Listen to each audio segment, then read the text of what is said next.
या देशाची उन्नती व्हावी या उद्देशानं आजचं आपण व्याख्यान ठेवलं.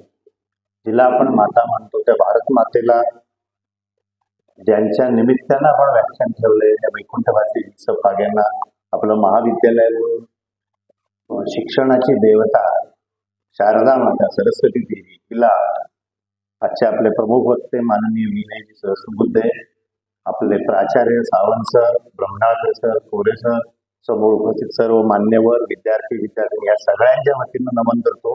तुम्हा सगळ्यांनाही नमन करतो आणि माझा अध्यक्ष 2 शब्द सुरू करतो.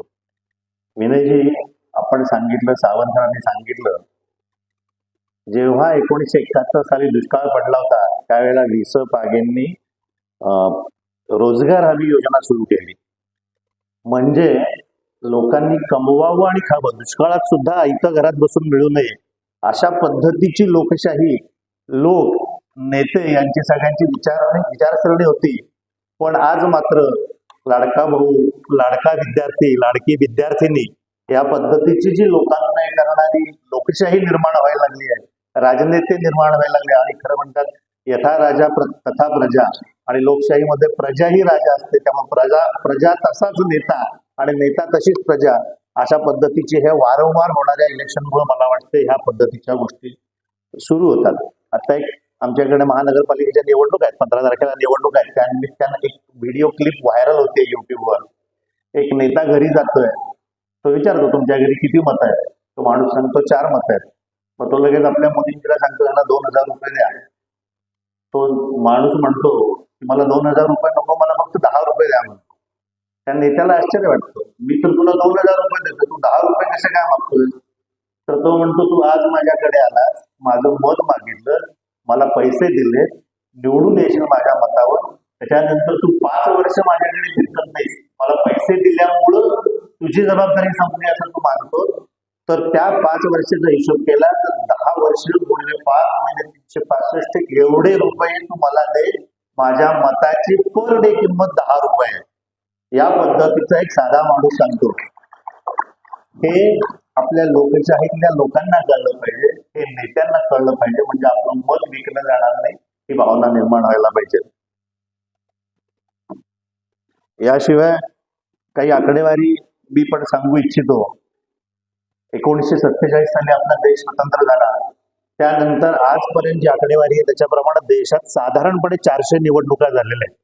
म्हणजे याचा जर विचार करायला गेला तर प्रतिवर्ष 5.3 निवडणुका, म्हणजे दर 2 महिन्याला एका निवडणुकीला आपण सामोरे जातो. म्हणजे मग विनयजींनी जो आर्थिक मुद्दा सांगितला किंवा जे कर्मचारी त्या निवडणुकीमुळे एंगेज होतात त्याच्यामुळे जी सामाजिक किंवा कामाची जी अडचण निर्माण होते किंवा आचारसंहितेमुळे जे वेगवेगळे विकासाची कामं अडतात, या सगळ्या गोष्टींचा आपल्याला अंदाज येईल. त्याच्यानंतर हा डिस्टर्बन्स का निर्माण झाला? पहिल्या 3 निवडणुका लोकसभा आणि विधानसभा एकत्रच झाल्या, पण त्याच्यानंतर काही वेळा विधानसभा आधी बंद झाल्या, पण काही वेळा विधानसभेचे आणि लोकसभेचे कार्यकाळ पण वाढवले गेलेले. असं 1 डझनापेक्षा जास्त वेळा आपल्या भारत देशामध्ये घडलेलं आहे की ज्या वेळेला विधानसभा आणि लोकसभा यांचे कार्यकाळ वाढवावे सुद्धा लागलेले आहेत. आणि नको असलेलं सरकार त्यामुळे आपल्या जनतेच्या माथ्यावर थोपवलं गेलेलं आहे. याचाही विचार आपण केला पाहिजे. म्हणजे जर आपल्याला 5 वर्षाचा टाइम पिरियड बाउंड झाला तर ऑटोमॅटिक ते सरकार विसर्जित होईल. आता जे सर्वे झालेले आहेत त्याच्यावर किंवा पाठिंबा दिलेला आहे, त्यांनी सांगितलं पक्षांचं, त्यातले प्रमुख 47 पक्ष आहेत, त्यातल्या 32 पक्षांनी खरं तर ह्या विषयाला पाठिंबा दिलेला आहे आणि 15 पक्षांनी याला नकार दिलेला आहे. ते 15 पक्ष कुठले असतील ते ज्यांना राजकारणाची किंवा जे सजग नागरिक आहेत त्यांना साधारणपणे जाण असेल. आणि या विधेयकाबद्दल देशभर सर्वे केला गेला. या सर्वेमध्ये साधारणपणे 21,500 लोकांनी आपलं मत नोंदवलं या विधेयकाबद्दलचं. तर त्यातल्या 80% लोकांनी ह्या विधेयकाच्या बाजूने आपलं मत नोंदवलं. परंतु यातली एक अत्यंत महत्वाची आकडेवारी आपण लक्षात घ्यायला पाहिजे की आपल्या देशाची लोकसंख्या 1.47 बिलियन आहे. त्यातल्या 21,500 लोकांनी मत नोंदवलेलं आहे. म्हणजे एकूण नागरिकांपैकी 0.00000 5 वेळा 0 146%. म्हणजे आपण किती सजग आहोत म्हणजे आपण लोकशाही आपल्याला मिळावी या योग्यतेचे आहोत का याचा आपण विचार केला पाहिजे. अशा एका मोठ्या विषयाबद्दल आपल्या देशामधून फक्त 0.000001446% लोकांनी याच्याबद्दल मत व्यक्त केलं. पण जे केलं त्यातल्या 80% लोकांनी त्याच्या फेवर मध्ये मत व्यक्त केलंय.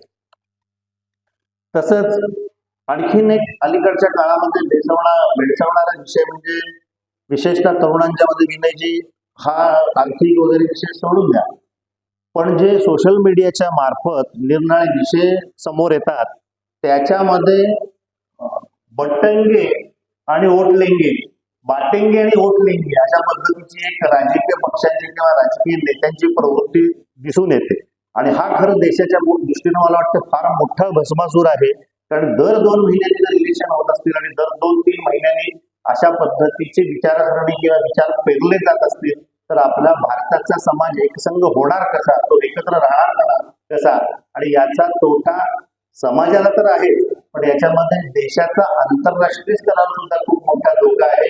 कारण विनयजींनी मगाशी उल्लेख केला तसा अमेरिकेच्या निवडणुकीमध्ये आपल्या देशाच्या एका धर्माचा, जातीचा उल्लेख तिथल्या इलेक्शन जिंकण्यासाठी वापरला जातो आणि तो सुद्धा निगेटिव्ह पद्धतीने वापरला जातो. याचा सुद्धा आपण आपल्यासारख्या नागरिकांनी विचार केला पाहिजे. त्यातला फक्त 2 मुद्दे मला थोडेसे साशंक करतात. विनयजींनी त्याचा वगळता उल्लेख केला, पण 5 वर्षाचं सरकार आपण जर नेमून दिलं पण जनतेला असं वाटलं, म्हणजे आपल्या वेळेला 20 वर्षाची पिढी होती, आता जेनझी म्हणतो आपण, याच्यामध्ये दर 5 वर्षांनी पिढी बदलली आहे.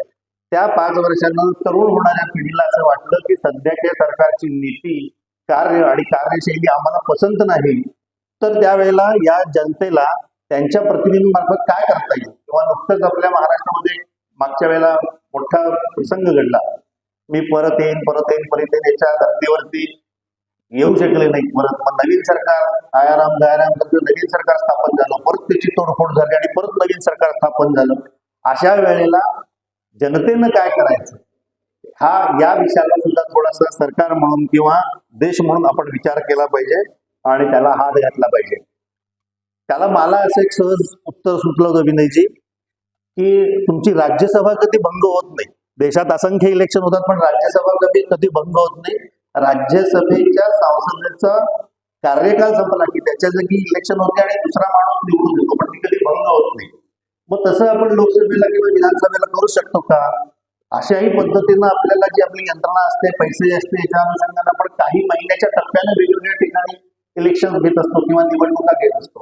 तर मग आपण वेगवेगळ्या राज्यातले जे काही टोटल खासदार असतील किंवा आमदार असतील यांची डिव्हिजन्स करून 50% 2.5 वर्षांना आणि 50% 2.5 वर्षांना अशा पद्धतीचं इलेक्शन करून जर ती लोकसभा सुद्धा भंग नाही झाली आणि सतत चालू राहिली तर अशा पद्धतीचा काही आपल्याला विचार करता येतो का, हाही विचार आपण मांडला पाहिजे. दुसरी एक शंका अशी असते की काही वेळेला प्रादेशिक अस्मिता म्हणा किंवा प्रादेशिक प्रश्न हे वेगळे असतात. जेव्हा एकाच पद्धतीनं किंवा एकत्र निवडणुका होतील त्यावेळेला हे प्रादेशिक पक्ष असतील, प्रादेशिक अस्मिता असतील किंवा प्रादेशिक प्रश्न असतील, हे या निवडणुकीमध्ये चालतील का? तुम्ही उदाहरण दिलं आपलं महाराष्ट्राच्या इलेक्शनचं की महाराष्ट्रात नारायण राणेंचं सरकार पडलं गेलं त्यावेळेला आणि यांचं पण ते सरकार म्हणून पाडलं गेलं. पण अशा वेळेला केंद्रामध्ये आपल्या प्रत्येक प्रदेशाचा प्रश्न किंवा त्याचा प्रतिनिधी तिथं उपस्थित राहू शकेल का आणि त्याला न्याय मिळेल का, त्याचं तिथं रिप्रेझेंटेशन होईल का, यासाठी काय करावं लागेल हा सुद्धा असा एक देश एक इलेक्शन अशा पद्धतीचा विचार करताना असा विषय मांडताना विचार केला पाहिजे. आणखीन एक त्याच्यामध्ये मुद्दा मांडला जातो वन नेशन वन इलेक्शनच्या बाबतीत की वारंवार दर 2 महिन्यांनी मतदान करायचं म्हटलं तर आपला मतदार सुद्धा कंटाळतो. किती वेळा मतदान केंद्रावर जायचं, किती वेळा होळीत उभा राहायचं आणि किती वेळा कोणाला मतदान करायचं. म्हणजे अक्षरशः खरं सांगायचं तर आत्ताची परिस्थिती बघता जे उमेदवार उभे असतात ते खरंच मतदान देण्यायोग्य असतात का किंवा घेण्यायोग्य असतात का याचाही विचार करायला पाहिजे. पण या अनुषंगाने मला असं वाटतं की आपण आता आधुनिक झालेलो आहोत तर आपल्याला ऑनलाईन मतदान करता येतं का? तर सगळ्यात त्यातला महत्वाचा भाग म्हणजे इंटेलेक्च्युअल जो वर्ग आहे, तथाकथित प्रबुद्ध वर्ग जो म्हणतो की जो या इलेक्शन पासून लांब राहू इच्छितो त्याला घरात बसून जर ऑनलाईन मतदान करायला मिळालं तर नक्कीच मतदानाची टक्केवारी वाढेल आणि चांगला उमेदवार किंवा चांगला पक्ष सत्तेत सरकारमध्ये येण्याची शक्यता वाढेल. किंवा काही ठिकाणी मतदान केंद्र लांब असतात, जसं म्हटलं की वारंवार मतदानाला जाणं हे अवघड असतं. अशा वेळी सुद्धा ऑनलाईन मतदान करायची संधी मिळाली तर मतदानाची टक्केवारी वाढून चांगलं सरकार सत्य घेण्यात मदत होईल. किंवा काही वेळेला नोकरी कामानिमित्तानं लोक परगावी असतात, त्यांना मतदानाच्या दिवशी जरी सुट्टी असली तरी तेवढ्या वेळात येणं जाणं शक्य नसतं किंवा तो टाळतो. या गोष्टीचं सुद्धा सोल्युशन मिळाल्यासारखं होईल. त्यामुळं आपण ऑनलाईन मतदान याच्या बरोबर करू शकतो का, हाही विचार थोडासा करायला लागेल. आणि थोडंसं तुम्हाला राग येईल तेव्हा वाईट वाटेल, पण नागरिक म्हणून मला असं वाटतं की आपल्या देशामध्ये राज्यसभा आणि लोकसभा या दोन संस्था आहेत. या राज्यसभेला कितपत महत्व शिल्लक आहे किंवा उरलेलं आहे, आणि त्यात सुद्धा राष्ट्रपती नॉमिनेटेड काही मंडळी असतात, यांचं देशाच्या म्हणजे त्यांच्या व्यक्तिगत जीवनात उंची उत्तम असेल, हाय असेल, पण देशाच्या जडणघडणीमध्ये त्यांचं राज्यसभेचा उमेदवार किंवा राज्यसभेतला सांसद म्हणून किती योगदान असू शकतं, तर याच्यावर काही सोल्युशन आपण काढू शकतो का? कारण बऱ्याच ठिकाणी याची राज्यसभा लोकसभा अशी अस्तित्वात नाही. किंवा आपल्या भारतात सुद्धा काही राज्यांमध्ये विधान परिषदा नाहीये. पश्चिम बंगालमध्ये माझ्या मते विधान परिषद नाहीये, फक्त विधानसभा आहे. तर अशा दोन वेगवेगळ्या संस्था न ठेवता त्यातल्या काही नॉमिनेटेड जे चांगली लोक वाटतात त्यांना आपण लोकसभेतच मर्ज करून घेतलं किंवा दोन्ही पण एकच संस्था ठेवली तर याच्यातून सुद्धा सरकारचे किंवा देशाचे पैसे आणि वेळ वाचणं याला फायदा होऊ शकेल.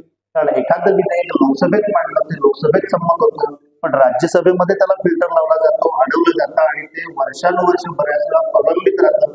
मग ते लोकहिताचं असू दे किंवा लोकप्रिय असू दे, ते अंमलात आणलं जात नाही. याच्यामुळे लोकांचा आणि देशाचा सुद्धा थोडासा काय म्हणतो आपण ते नुकसान होऊ शकतं. या सगळ्या गोष्टींचा या निमित्तानं विचार व्हावा. मुद्दा म्हणून खरं सांगायचं तर वैकुंठवासी विसे पागे स्मृती व्याख्यान आहे. विस पागेंना मुलूक मैदानी तो म्हणून आपल्या भागात ओळखलं जायचं, ते उत्तम व्याख्यान द्यायचे. त्यामुळे जेव्हा या व्याख्यानाला एखादा व्याख्याता बोलवावा अशी आमची चर्चा सुरू झाली, मी सावंत आणि कोळेसर आपण बसलो होतो. बरेच दिवस आम्ही हा विषय प्रलंबित ठेवला होता, कारण आम्हाला योग्य व्याख्याता आणि योग्य विषय सापडत नव्हता. आणि असं सहज बसता बसता मी खरं तुमचे पॉडकास्ट बघतो, तुमचे युट्यूबवर पॉडकास्ट असतात, आणि ते पॉडकास्ट बघितल्यावर माझ्या लक्षात आलं की आपण विनयजींना आपण बोलवू शकतो आणि तुमचा राजकीय विषयांवरचा अभ्यास चांगला आहे. मग आपण फोनवर बोललो, आपली विषयांबद्दल चर्चा झाली आणि आपण हा विषय सजेस्ट केला. त्यामुळे एक चांगला विषय लोकांच्या पर्यंत पोहोचणं या दृष्टिकोनातून त्यामुळे हे साध्य झालं. मी विनयजींना फोन केला आणि त्यांनी एका क्षणात या गोष्टीला होकार दिला आणि ते आले. याबद्दल मनापासून त्यांचे आभार मानतो. पण मला विशेषतः आज परत सांगायचं की हे विषय आपल्या हृदयापर्यंत पोहोचत नाहीत. आपण ह्या अक्षरशः कानामागे टाकतो विषय, पण देश म्हणून, आणि देश म्हणजे दगडमाती नाही, देश म्हणजे आपण नागरिकच आहोत. तर या विषयांच्या बाबत आपण सतर्क असलं पाहिजे, सक्रिय असलं पाहिजे. हे विषय आपल्या हृदयापर्यंत जायला पाहिजे, त्याच्यावर आपण विचार केला पाहिजे, मंथन केलं पाहिजे आणि आपले विचार व्यक्त केले पाहिजे. तर आपली लोकशाही सशक्त होईल.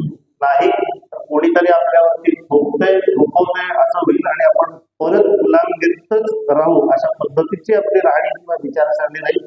या गोष्टीचा आपण आवर्जून विचार केला पाहिजे. आणि खरं या एकाच उद्देशानं विनयजींसारख्या व्यक्तीला या विषयावर बोलवण्यासाठी आम्ही मुद्दामून महाविद्यालयामध्ये बोलवले. असे आपण वारंवार व्याख्यान करत राहू आणि आपल्याच सजगता निर्माण होईल याच्याबद्दलची काळजी घेत राहू. धन्यवाद. भारत माता की जय.